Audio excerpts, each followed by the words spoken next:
नमस्कार सभी को। जैसा कि आप सभी को मालूम है, हमारा सिस्टम को लेके जो है हमारी रोज चर्चा हो रही है कि किस प्रकार का हमारा सिस्टम है। तो आज हम सिस्टम को लेके ही बात करने वाले हैं कि हमारे डायरेक्ट सेलिंग बिजनेस में सिस्टम के क्या पॉइंट हैं।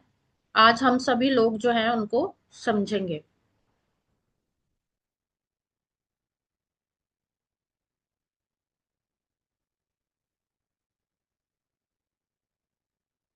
तो नेटवर्क मार्केटिंग बिजनेस में ना, सिस्टम क्या होता है कि कामयाब लोगों के द्वारा बनाया गया एक ऐसे जो कामयाबी चाहते हैं उन लोगों के लिए बनाया गया एक ऐसा रास्ता है जो सिस्टम कहलाता है। उसी सिस्टम को जो है, उसी सिस्टम को सीखते हुए उसके सीक्रेट्स जो है आज मैं डिस्क्लोज करूंगी सबके साथ कि क्या आखिर सिस्टम होता है।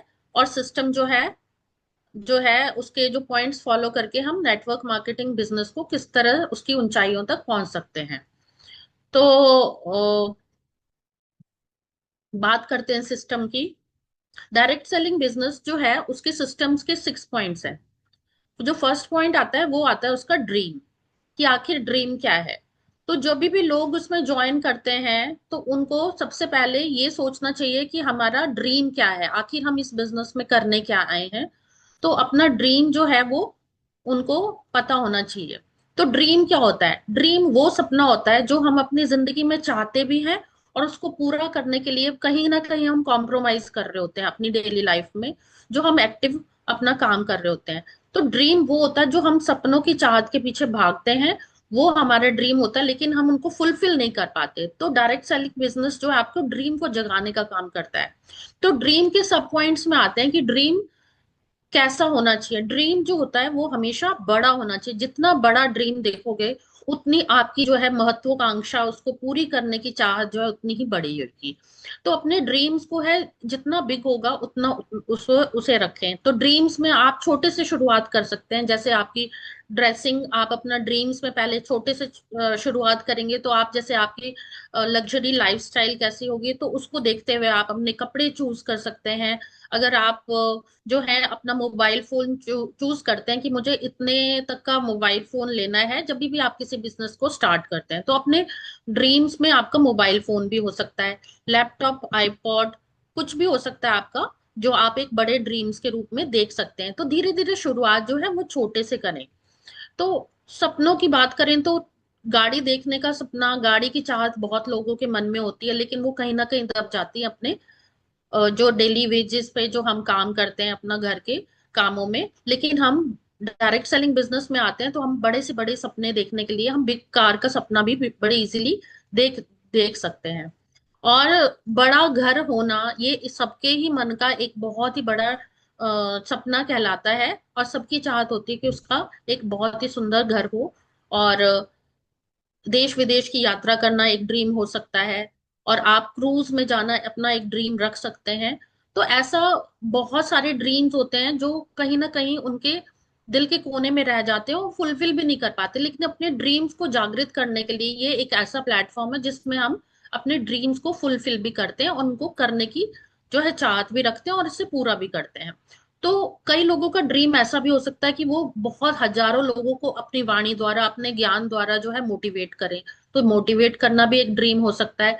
फाइनेंशियल फ्रीडम एक ड्रीम हो सकता है, ताकि हम फाइनेंशियली फ्री हो, ताकि हम जो चाहे मन में, जो चाहे हमारी लाइफ में जो चाहता है उसको हम फुलफिल कर पाए। तो ऐसे बहुत से लोग होंगे जिन्हें आप जो है फाइनेंशियल फ्रीडम के रूप में आप उनका ड्रीम जागृत कर सकते हैं। और बैंक बैलेंस बहुत कोई लोग मानते हैं कि बैंक बैलेंस भी अच्छा हो उनके पास, तो बहुत से लोगों की बहुत सी चाहते होती हैं। चैरिटी करना एक ड्रीम हो सकता है, क्योंकि कई लोगों के पास सब कुछ है, उनके पास एक्सपीरियंस भी है, सब कुछ है, लेकिन पैसा इतना नहीं हो पाता कि वो चैरिटी कर पाए। लेकिन हेल्पफुल नेचर ऐसा होता है लोगों का कि वो चैरिटी करना चाहते हैं। और खूब देश विदेश की यात्रा करना एक ड्रीम हो सकता है। किसी की हेल्प करना एक ड्रीम हो सकता है। तो हेल्प करने के लिए भी मनी की आवश्यकता होती है, पैसे सब चीज के लिए लगते हैं। तो ड्रीम्स में जो है ये सारी की चीजें चीजें काउंट होती हैं, जो कहीं ना कहीं हमारे जो मस्तिष्क होता है या दिल होता है, दिमाग होता है, उसके कोने में कहीं ना कहीं छुपी रहती हैं। तो अपना सेकंड पॉइंट आता है ड्रीम का, कि ड्रीम हो तो ठीक है, बड़ा हो तो ठीक है, लेकिन उसको स्पेसिफाई करना बहुत ज्यादा जरूरी है। स्पेसिफाई करने का मतलब होता है कि अपने ड्रीम को, यानी जो भी आपका ड्रीम है उसको, उसकी स्पेसिफिकेशन पता। अगर आप घर लेने का सपना देखते हैं तो स्पेसिफिक होना चाहिए, यानी कि आपका कि वो घर जो है कितने स्क्वायर फीट का होना चाहिए, कि कौन सी जगह में आप लेना चाहते हैं अपने घर को, और उसका जो है इंटीरियर कैसा होना चाहिए। और अगर आप वो घर का सपना देख चुके हैं तो उसके बाद अगर आप गाड़ी लेना चाहते हैं तो गाड़ी का भी एक स्पेसिफाई होना चाहिए आपने माइंड में, कि कौन से कलर की गाड़ी लेनी, कौन सी ब्रांड की गाड़ी लेनी है आपने, कौन से उसमें इंटीरियर कराना है आपने गाड़ी का, जितना भी है। तो स्पेसिफिकेशन जो होती है अपने ड्रीम की बहुत ज्यादा जरूरी है। थर्ड पॉइंट आता है इसका ड्रीम का ही, कि गिव इट अ डेट। यानी जब हम कोई सपना देखते हैं तो उसके लिए डेट मेंशन करना बहुत ज्यादा जरूरी है। क्योंकि जब तक हम अपने गोल को पूरे करने के लिए, जो ड्रीम देखा गया है उसको पूरा करने के लिए डेट जब हम उसमें डालते हैं, तो वो डेट जो होती है हमारी सबकॉन्शियस माइंड में कहीं ना कहीं जरूर बैठती है, ताकि हम उस डेट के अकॉर्डिंग जो है अपने टारगेट सेट करें। छोटे छोटे टारगेट से हम बड़ा टारगेट अपना इजीली अचीव कर सकते हैं। तो डेट मेंशन करना बहुत ज्यादा जरूरी है। और डेट में भी बड़ी हो सकती है, दूर की डेट हो सकती है, लेकिन उसको छोटे छोटे माइलस्टोन्स में अगर हम कवर करेंगे तो हमारी वो डेट का सपना है, जो भी हमारा गोल है, वो हम इजीली अचीव कर सकते हैं।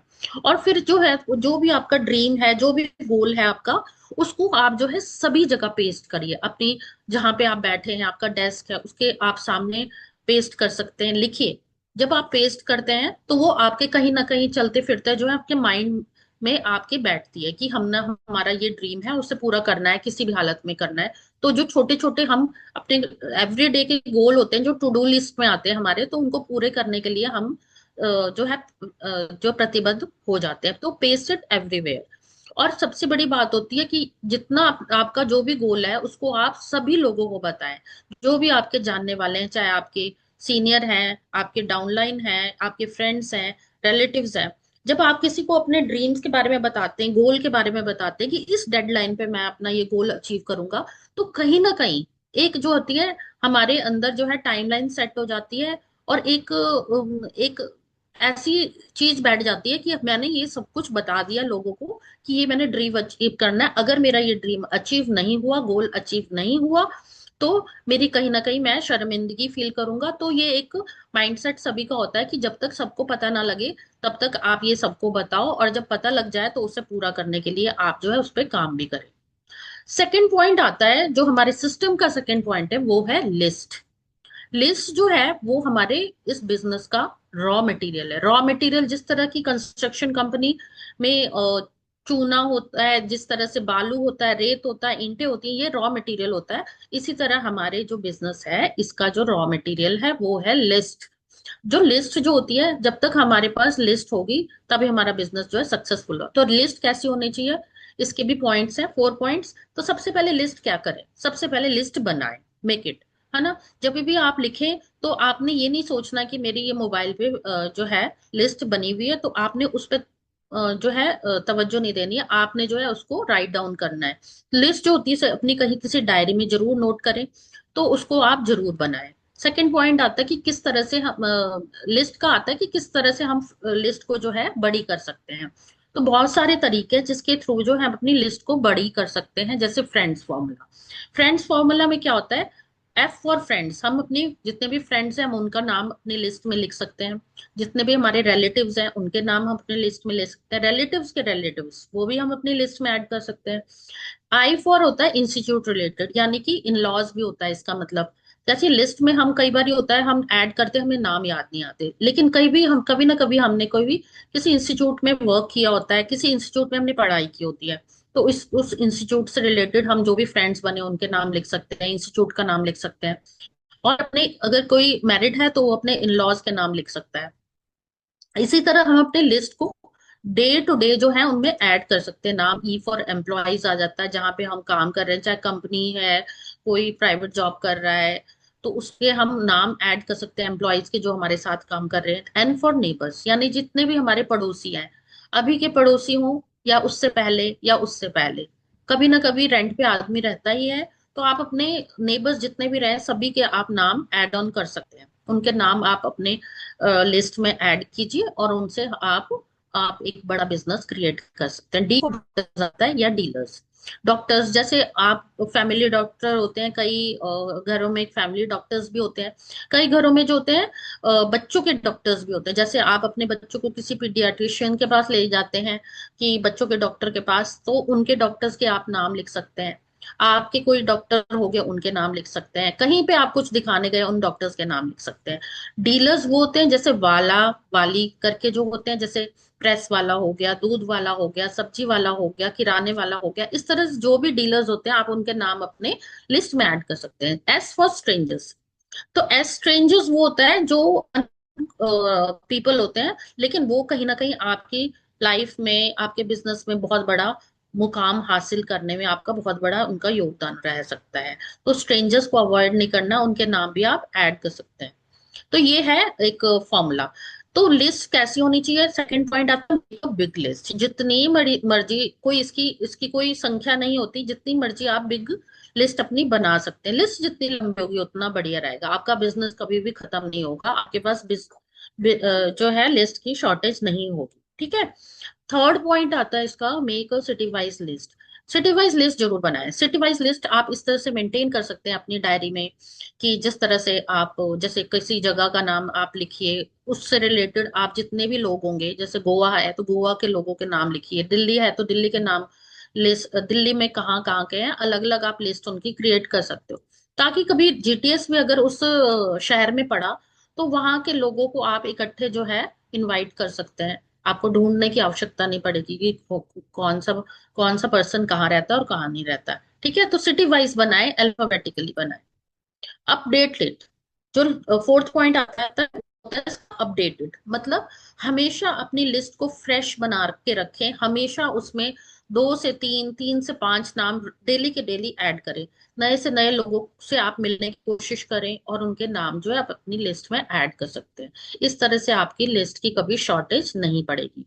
कौन कौन सी चीजें लिस्ट बनाते हुए याद रखनी है, तो आप याद रख सकते हैं कि कभी भी प्री जज नहीं करना। यानी कि कभी भी लिस्ट बनाते हुए आपने ये नहीं सोचना कि ये आदमी काम नहीं करेगा, ये आदमी करेगा।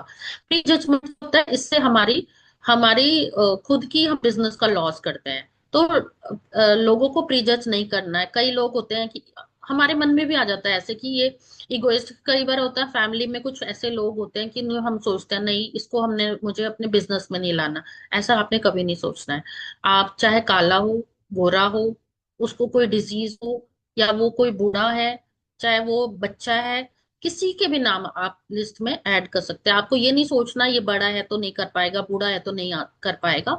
हर पर्सन में अपनी एक कैपेसिटी होती है, कैपेबिलिटी होती है काम करने की। तो यू नेवर नो कि कब कौन बंदा कहाँ काम आ जाए, और इसलिए सब लोगों के नाम आप लिखें। क्या क्या ध्यान में रखना है, यूज 3 फीट फॉर्मूला। जब भी आप स्ट्रेंजर्स से बात करें या आप मेट्रो में हैं, तो 3 फीट फॉर्मूला के अंतर्गत आपकी 3 फीट की दूरी में जो भी लोग आपकी नजर में आपसे बात करते हैं या आप उनसे बात करते हो, उनका जो है नंबर एक्सचेंज जरूर करें। आप 3 फीट फॉर्मूला के थ्रू जो है, आप पार्क में बैठे हैं, आप पार्क में नंबर ऐड कर सकते हैं। आप कहीं कॉलेज जा रहे हैं, वहां पे आप नहीं भी जानते किसी को, तो आप उनसे थोड़ी देर में दोस्ती करके आप उनका नंबर जो है एक्सचेंज कर सकते हैं। तो 3 फीट फॉर्मूला के थ्रू भी हम कर सकते हैं। फेयर फॉर्मूला भी एक होता है जिसके थ्रू हम अपनी लिस्ट को अपडेट करते हैं। फेयर मतलब जैसे एफ फॉर फ्रस्ट्रेटेड पीपल। कुछ लोग जो होते हैं अपनी लाइफ में बहुत ज्यादा फ्रस्ट्रेटेड होते हैं, यानी वो इतने ज्यादा परेशान हो चुके हैं, चाहे वो उनकी असफलता हो या उनके दैनिक कार्य लाइफस्टाइल ऐसा हो कि वो फ्रस्ट्रेटेड हो गए हो अपने काम से, या किसी भी रीजन हो सकता है। तो उन लोगों को आप अपने बिजनेस दिखा सकते हैं, ताकि उनको एक नया आइडिया मिलेगा, एक नया विजन मिलेगा और वो उसमें इजीली आ सकते हैं। ए फॉर एम्बिशियस, यानी कुछ महत्वाकांक्षी लोग ऐसे होते हैं जो अपनी लाइफ में कुछ करना चाहते हैं, उनका बहुत दूरदर्शी होते हैं और वो अपनी लाइफ में करने के लिए बहुत मोटिवेटेड भी होते हैं। तो उनको भी आप अपने बिजनेस में शामिल कर सकते हैं। आई फॉर इनोवेटर्स, कुछ इनोवेटर्स लोग होते हैं, यानी अपनी लाइफ में कुछ कर गुजरने के लिए उनको नया नया काम करना, नया नया सीखना, अपनी लाइफ में चैलेंजेस लेना बहुत पसंद होता है। तो उनको भी आप अपने लिस्ट में ऐड कर सकते हैं। और R for risk takers. Risk takers वो लोग होते हैं जो अपनी लाइफ में रिस्क लेने से कभी भी पीछे नहीं हटते। चाहे वो उनको चैलेंज के तौर पे लें, या वो अपने लाइफ में कुछ भी कर गुजरने के लिए कुछ भी कर सकते हैं। तो अपनी लाइफ में चाहे सेकंड ऑप्शन के रूप में इनकम का सोर्स देखें, या अपने पार्ट टाइम किसी काम को करने का रिस्क, तो वो सभी के सभी लोग जो होते हैं फेयर फॉर्मूला के अंतर्गत आते हैं, और इनको भी आप लिस्ट में ऐड कर सकते हो। तो इन्हीं सभी लोगों को के थ्रू जो है अपने लिस्ट को अपडेट करते रहे। थर्ड पॉइंट आता है सिस्टम का इनविटेशन विद एडिफिकेशन। इनविटेशन होता है आमंत्रण, और एडिफिकेशन होता है कि उसको आपको जो है उसकी जो है जो एडिफिकेशन करते हुए, यानी कि उसकी बढ़ाई करते हुए, उसकी इंपॉर्टेंस दिखाते हुए आप उसको जो है इनवाइट करें। तो इनविटेशन कैसा होना चाहिए? बहुत छोटा, मेक इट अ ब्रीफ। बहुत ब्रीफ में आप इनविटेशन करें, और जब भी आप इनवाइट करें किसी को, तो आप ये बोलें कि आप यू कैन डू इट। उसको भरोसा दिलाएं, इस बिजनेस का भी और अपना भी, कंपनी का भी। और ये आप इस तरह से बोल सकते हैं कि ये आपके लिए बहुत अच्छी अपॉर्चुनिटी है, और आप इसको इजीली कर सकते हैं, क्योंकि मैं भी इसको इजीली कर रही हूँ। और इसको किस फॉर्मूला के थ्रू जो है आप इसको इजीली आपको इनवाइट कर सकते हैं? Keep it short and simple. यानी कि के for keep, I for it, S for simple and S for short. तो अपना इनविटेशन जितना शॉर्ट होगा उतना आपको फायदेमंद होगा, क्योंकि इसको आपने प्रेजेंटेशन नहीं बनाना है। फॉर्म फॉर्मूला इसमें अप्लाई करें। जब भी आप इनवाइट करें, तो उसमें आप सबसे पहले जो है, अगर फ्रेंड है आपका या कोई भी पर्सन है, उसको आप सबसे पहले उसकी फैमिली के बारे में पूछ सकते हैं कि आपकी फैमिली में कैसे हैं सभी लोग। आप उनका हालचाल पूछ सकते हैं। ओ फॉर ऑक्यूपेशन, फिर आप पूछ सकते हैं कैसे चल रहा है आपका काम, आपका ठीक चल रहा है। और फिर रिक्रिएशन, आर फॉर रिक्रिएशन होता है, यानी आप फिर उसके बाद उनका पूछ सकते हो कि आप खाली टाइम में क्या काम करते हैं। और जब वो अपना कुछ बताता है कि हम खाली टाइम में तो मैं फ्री रहता हूँ, किस टाइम पे फ्री रहते हैं, जिस टाइम पे भी वो बताएं, तो एम फॉर आप अपना मैसेज उस टाइम पे दे सकते हैं। मैसेज आपको सिंपल शॉर्ट देना है, टाइम, वेन्यू और डेट। इन तीन जो है बस इतना ही उनको, कि किस टाइम पे आप फ्री रहते हैं, कौन सी जगह आप मिलने आऊं आपसे, और कौन से दिन। तो ये जो है इनवाइट करते टाइम ये तीन चीजों का ध्यान रखना बहुत ज्यादा जरूरी है। और जैसे ही वो तीन चीजों के बारे में बोले, तो आप तुरंत जो है उसको टाइम, वेन्यू, डेट लेके आप जो है फोन अपना काट सकते हैं। तो इसमें ध्यान रखने की बातें कौन सी हैं? कि इनविटेशन कभी भी प्रेजेंटेशन नहीं हो, क्योंकि लंबा नहीं खींचना हमने। जितना लंबा हम खींचेंगे ना, उतना ईगरनेस के साथ, या वो क्यूरियोसिटी होती है अगले बंदे में, कि वो जानना चाहता है कि ऐसा बिजनेस कौन सा है, क्या चीज आप करना चाहते हैं। तो और आप उसको दिलासा दें कि बहुत अच्छा काम है, तुम कर सकते हो इसको। पार्ट टाइम ऑफर का आप उसको ऑप्शन दे सकते हो कि पार्ट टाइम है ये ऑफर, तो आप पार्ट टाइम के लिए भी बोल सकते हैं, फुल टाइम के लिए भी आप बोल सकते हैं, जैसा जैसा वो अपना शेड्यूल बताएगा। सजेशन भी आप उससे ले सकते हो। कौन कौन से टर्म्स जो है उस टाइम आपने अवॉइड करने हैं। आपने मीटिंग का नाम नहीं लेना, कंपनी, स्कीम, मेंबर बनाना, प्रोडक्ट्स, इस तरह से आपने ये सब अपनी इनविटेशन में ये सब जो है वर्ड्स यूज नहीं करने। ये सब वर्ड्स जो होते बहुत फेमिलियर हैं, और इतने फेमिलियर हैं कि लोग इनके बारे में जो है अपनी जो है पहले ही राय बहुत कुछ बना चुके हैं, और इनके कुछ नेगेटिव साइड्स भी जो है सोसाइटी में चल रही होती है। तो इन वर्ड्स को अवॉइड करने की कोशिश करें। फोर्थ पॉइंट आता है सिस्टम का, शो द प्लान, यानी एसटीपी। अपना शो द प्लान, यानी एसटीपी जो है हमारे, इसको कह सकते हैं आप कि ये हमारे जो है रीढ़ की हड्डी बोल सकते हैं इसको, हमारा बैकबोन है ये इस सिस्टम का। तो शो द प्लान जो होता है वो दो तरह से होता है, ऑफलाइन और ऑनलाइन। यानी ऑफलाइन फिजिकल आप बैठ के भी किसी के साथ शो द प्लान कर सकते हैं जो हमारा प्लान है, और ऑनलाइन यानी जूम पे भी आप इसको इजीली अपना प्लान दिखा सकते हैं। तो प्लान दिखाने के तरीके जो हैं वो दो तरह के हैं, लेकिन किस किस तरह हम प्लान दिखा सकते हैं? One two one. One two one हम किसी प्लान दिखाएं, यानी एक पर्सन जो होता है उसको हम प्लान दिखा सकते हैं, और दोनों जरिए दिखा सकते हैं, यानी ऑनलाइन भी और ऑफलाइन भी। यानी फिजिकल भी बैठ के हम उसको अपना शो द प्रेजेंटेशन कर सकते हैं, और जो जूम पे भी हम उनको वन टू वन में हम उसको एसटीपी बता सकते हैं। वन टू फ्यू यानी house meeting. One two few में होता है कि 5 से 7, 7 से 10 लोग कम से कम हाउस मीटिंग में हो सकते हैं। आप किसी के घर गए, वहां पे आपने घर में आपने इनवाइट करके आपने कुछ लोगों को शो द प्लान के लिए इनविटेशन दे रखा है, तो उन्होंने कुछ लोग इकट्ठे किए। इस तरह से आप अपना प्लान जो है हाउस मीटिंग में भी कर सकते हैं। और हाउस मीटिंग में आप ऑनलाइन भी दिखा सकते हैं और ऑफलाइन दोनों तरीके से दिखाते हैं, यानी कि 6 7 5 6 लोगों को आप जूम पे भी अपना हाउस मीटिंग कर सकते हैं। और थर्ड पॉइंट आता है इसका वन टू मैनी, यानी जीटीएस, गेटवे टू सक्सेस। इसमें क्या होता है, कम से कम 100 से 150 लोग, 200 लोग भी हो सकते हैं, आपके जीटीएस में आप इनवाइट कर सकते हैं, और इस तरह से भी आप अपना शो द प्लान कर सकते हैं। और शो द प्लान करने के लिए ये सबसे अच्छा जरिया होता है, जिसके थ्रू जो बहुत सारे लोग आपके आते हैं इसमें। कौन सा प्लान प्रेजेंटेशन में याद रखना है आपने, ईएसबीआई मॉडल जो है आपने डिस्क्राइब करना है। ESBI employees, self employees, businessman और इन्वेस्टर्स, इन चारों का जो डिफरेंस है, किस तरह से 95% से 5% में जाया जाता है, इसका डिफरेंस समझाना है। डायरेक्ट सेलिंग और ट्रेडिशनल मार्केट में डिफरेंस समझाना है। और कंपनी डिटेल्स बतानी है, यानी 5 Ps के बारे में आप बता सकते हैं। प्रमोटर्स कौन है, प्रोफाइल कैसा है, प्रोडक्ट कैसे हैं, प्लान पे आउट कैसा है, इस तरह से आपको प्रमोशनल सपोर्ट किससे मिलता है, इन सब 5 Ps का आपने डिस्क्राइब जरूर करें। तभी आपका शो द प्लान जो है वो कंप्लीट होता है। कौन कौन सी चीजें याद रखने वाली हैं, कि अपना वेल ड्रेसअप होकर जाए। जब भी जाएं शो द प्लान में, अपने आपका ड्रेसिंग सेंस अच्छा होना चाहिए, फॉर्मल होना चाहिए। मैचिंग शूज होने चाहिए, आपकी मैचिंग टाई होना चाहिए, आपके पास पेन, फोल्डर, व्हाइट पेपर जरूर रखा होना चाहिए, टीडीएस अपना हो तक तो, क्योंकि कई लोग वेरीफाई करने के लिए उसी टाइम पे मांगते हैं। कंपनी की डायरी होनी चाहिए, बैग होना चाहिए। इस तरह से आपको बहुत सारी चीजों का ध्यान रखना पड़ता है। और प्रोस्पेक्ट की नीड हमेशा देखें। प्रोस्पेक्ट की नीड देखना बहुत जरूरी है, कि उसकी नीड घर लेने की है, या बच्चों की एजुकेशन उसकी नीड है, कार लेना उसकी एक नीड है, एक्स्ट्रा इनकम या फॉरेन टूर, ऐसे सबकी नीड कुछ ना कुछ होती है। तो उन नीड का रखना बहुत जरूर ध्यान में रखना बहुत जरूरी है, ताकि आप उस प्रोस्पेक्ट को क्लोजिंग के टाइम पे आप उसी चीज पे जो है ज्यादा तवज्जो दें, फॉलो अप करें। उसके बाद जो है, फिर उसके बाद आप ज्वाइनिंग भी कर सकते हैं। और फिफ्थ पॉइंट आता है, be a 100% user of the product. 100% user product का खुद बनेंगे तो ही आपके नीचे जो डाउनलाइन आपके डिस्ट्रीब्यूटर्स होंगे या आपके नीचे की टीम होगी, वो भी आपके जो है बिजनेस करेगी। तो आपको अपने प्रोडक्ट का 100% यूज करना है, क्योंकि जब आप प्रोडक्ट यूज करेंगे तो आपके अंदर फेथ डेवलप होगा। फेथ डेवलप होगा तो आपके मुंह से जो टेस्टिमोनियल्स निकलेंगे, जो टेस्टिमोनियल्स आप लोगों को बताओगे, वो बहुत ज्यादा पॉजिटिव होंगे, क्योंकि आपके अंदर फेथ डेवलप हो चुका होगा। रटी रटाई बात नहीं होगी, आपके दिल से बात निकलेगी। और आपको देख के आपकी जो डाउनलाइन है वो भी फॉलो करेगी, कि आप किस तरह से अपने प्रोडक्ट यूज करते हो, और आप यही चीज अपने डाउनलाइन को भी डुप्लीकेट करवाते हो।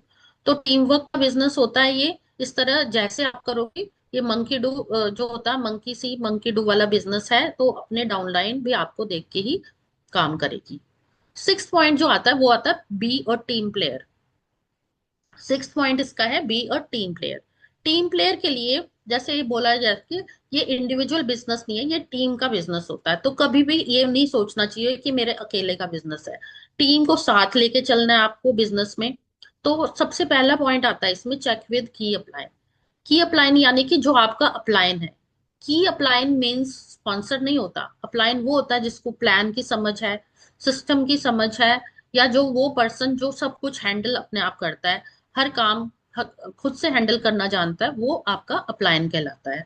और वो अपने कंपनी, अपने बिजनेस के प्रति जो है तो वफादार भी है और सीरियस भी है, वो अपलाइन कहलाता है। तो आपने जब भी फर्स्ट टाइम, सेकेंड टाइम, 2 3 बार जब भी ज्वाइनिंग होती है किसी की, तो आपने 2 3 बारी जो है अपने अपलाइन से परामर्श करके ही आपने कोई भी स्टेप लेना है, चाहे वो प्लान दिखाना हो, प्रोडक्ट देने हो, या कुछ भी करना हो। हमेशा मशवरा जरूर लेना है अपने अपलाइन से। मशवरा लेंगे तो आपका जो है बिजनेस भी अच्छा रहेगा, और आपको एक जो आगे जो भी प्रॉब्लम आएगी उसको सॉल्व करने की आपको जो है जरूरत जब पड़ेगी, तो आप अपने अपलाइन से भी आप परामर्श ले सकते हो। काउंसलिंग, काउंसलिंग बहुत अच्छा पॉइंट है। सेकंड पॉइंट जो टीम प्लेयर का है, एक टीम जब आप एक बड़े अपलाइन या बड़े लीडर बन जाते हैं, तो काउंसलिंग उसमें बहुत इंपॉर्टेंट रोल अदा करता है। काउंसलिंग अपना जो है डेली बेसिस पे काउंसलिंग करा सकते हैं। 5 to 7 डेज में अपनी काउंसलिंग अपने अपलायंस से कराओ। काउंसलिंग क्यों जरूरी होती है, आपके मार्गदर्शन के लिए होती है, आगे का जो आपका पाथ होता है उसको क्लियर करवाने के लिए जरूरी है। फ्यूचर प्लानिंग के लिए आप अपनी काउंसलिंग करा सकते हैं, वो एक एनालिसिस होता है। ताकि आपकी कहाँ कमी रहेगी आपके बिजनेस में, कहाँ कमी रह रही है, आप जो काम कर रहे हैं उसमें अगर रिजल्ट आ रहा है नहीं आ रहा है, इस चीज की काउंसलिंग भी आप अपने अपलाइन से करा सकते हैं। रिजल्ट अच्छे आए उसके लिए आप अपनी काउंसलिंग करा सकते हैं। तो काउंसलिंग से कुछ अगर आपके बिजनेस में या आपकी टीम में कुछ गलत हो रहा है तो वो भी हाईलाइट होता है। तो वो डुप्लीकेट ना हो कोई गलत चीज, इसलिए भी काउंसलिंग बहुत ज्यादा जरूरी है। अपने सुधार के लिए काउंसलिंग बहुत ज्यादा जरूरी है। राइट डिसीजन ले, राइट टाइम पे ले, इसके लिए काउंसलिंग करने की बहुत ज्यादा जरूरी है। तो समय समय पे अपनी काउंसलिंग कराएं और समय समय पर अपने डाउनलाइन की काउंसलिंग भी करें, दोनों ही करना बहुत ज्यादा जरूरी है। अब क्योंकि काउंसलिंग करने से आपकी स्ट्रेंथ, आपकी वीकनेस हाईलाइट होती है और आप उसको उस पर वर्क करते हो। जैसे ही आप वर्क करोगे उस पर, तो लोग जो है आपकी जो है कहीं ना कहीं आप अपना एनालिसिस करवाते हो और डाउनलाइन का करते हो। इससे एक पॉजिटिव फेथ बना बना रहता है बिजनेस में, और काम करने के लिए आपको स्ट्रेंथ भी मिलती है। क्लियर पिक्चर क्रिएट होती है एक आपकी, कि आप क्या कर रहे हैं क्या नहीं करेंगे। सेल्फ असेसमेंट के लिए बहुत ज्यादा जरूरी है काउंसलिंग। तो काउंसलिंग समय समय पर करानी चाहिए। एडिफिकेशन थर्ड पॉइंट है। एडिफिकेशन यानी कि अपनी कंपनी का, अपने प्रोडक्ट्स का, और अपने जितने भी हमारा सिस्टम है सबका जो है, और अपने अप्लायंस का एडिफिकेशन यानी कि उनकी महत्व बताना, अपनी कंपनी की इंपॉर्टेंस बताना बहुत ज्यादा जरूरी है। एडिफिकेशन समय समय पर अपने अप्लायंस की कर सकते हैं आप। अपने अगर आपका कोई क्रॉस लाइन बैठा है तो उसके अपलाइन की कर सकते हैं आप क्रॉस लाइन के सामने। तो कभी भी एडिफिकेशन करने से आप पीछे मत हटे, क्योंकि एडिफिकेशन करने से वही डुप्लीकेट होता है और आपका डाउनलाइन भी वो एडिफाई करता है।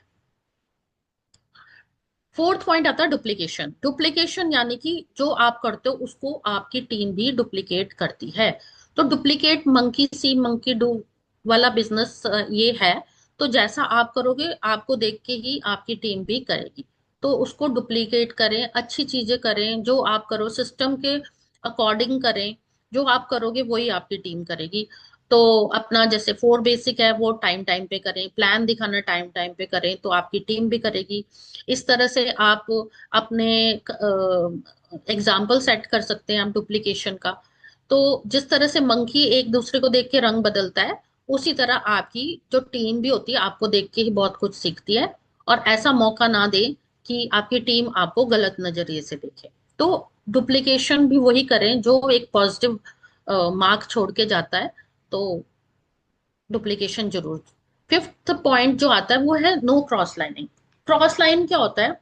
क्रॉस लाइन जो होता है वो हमारे होता है किसी भी लेग का दूसरी वर्जन जो होता है, दूसरे लेग में जो होता है, यानी किसी दूसरे का आपकी ऑर्गेनाइजेशन की दूसरी तरफ वाला, तो वो आपका क्रॉस लाइन है। तो क्रॉस लाइन के साथ आप सिर्फ हेलो हाय बाय तक अपना वो रखें, रिलेशन रखें। लेकिन क्रॉस लाइन बुरे नहीं होते, क्रॉस लाइन के साथ क्रॉस लाइनिंग बुरी होती है। तो क्रॉस लाइनिंग ना करें।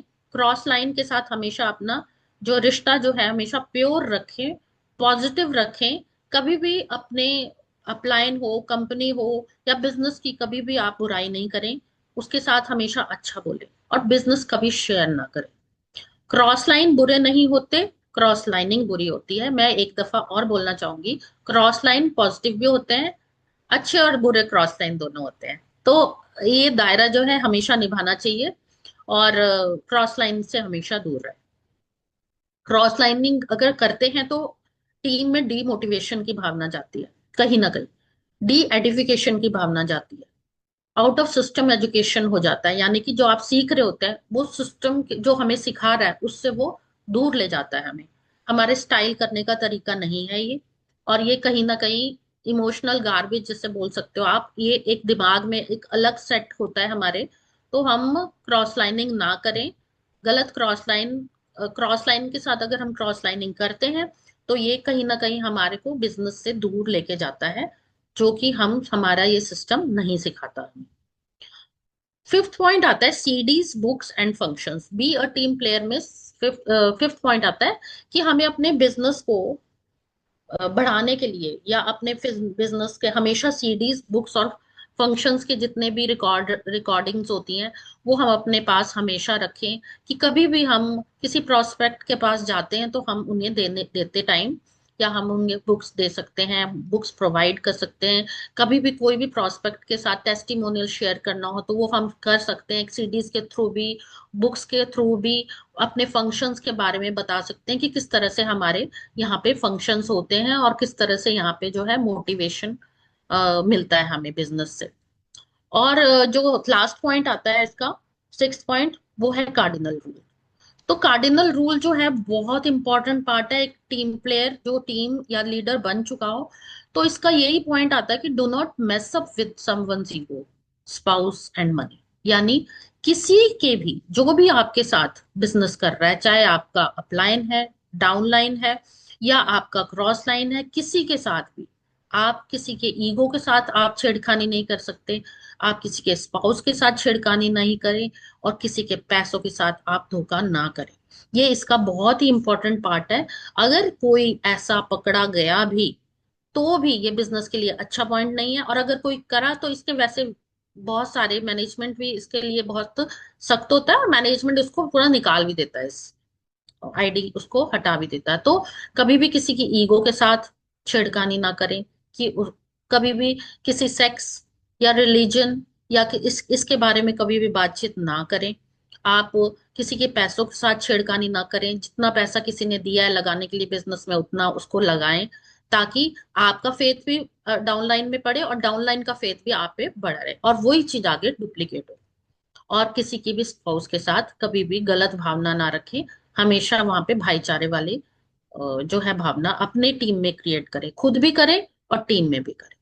तो ये थे आज के सिस्टम के सारे पॉइंट जो मैंने आप सबको बताया है। और सिस्टम क्यों जरूरी होता है? क्योंकि system saves you from spending time, energy and money. तो सिस्टम जो है सीखना बहुत ज्यादा जरूरी है, क्योंकि जो आप सीखते हो वही टीम फॉलो करती है। कंफ्यूजन रहता ही नहीं है इसमें। और सभी जो है, जितने भी टीम के मेंबर्स हैं, वो एक ही प्लेटफॉर्म में रहते हैं। सिस्टम से अगर काम करते हैं तो रिजल्ट भी जल्दी आता है। और कोई भी आपका डाउनलाइन होता है आपकी कामयाबी के द्वारा वही डुप्लीकेट करता है। तो इससे जल्दी डुप्लीकेशन भी होता है। इससे सस्ता और इससे अच्छा शॉर्टकट मेथड सिस्टम के साथ काम करने का और कोई हो ही नहीं सकता। बिजनेस की ग्रोथ इससे जल्दी बढ़ती है, टारगेट अचीव जल्दी होते हैं, और फॉलो करने पर आपका टाइम और एनर्जी भी सेव होता है। तो सभी सिस्टम को फॉलो करते हुए, अपना परफेक्शनिज्म अपनाते हुए इस बिजनेस को करें, और इस बिजनेस को करने के लिए पूरी तरह से दिलो जान से समर्पित हो जाए। थैंक यू आप सभी का। और मैं यहीं पे ही अपनी वाणी को विश्राम देती हूँ, और आशा करती हूँ कि सभी को यहाँ पे ये सिस्टम के पॉइंट समझ आए।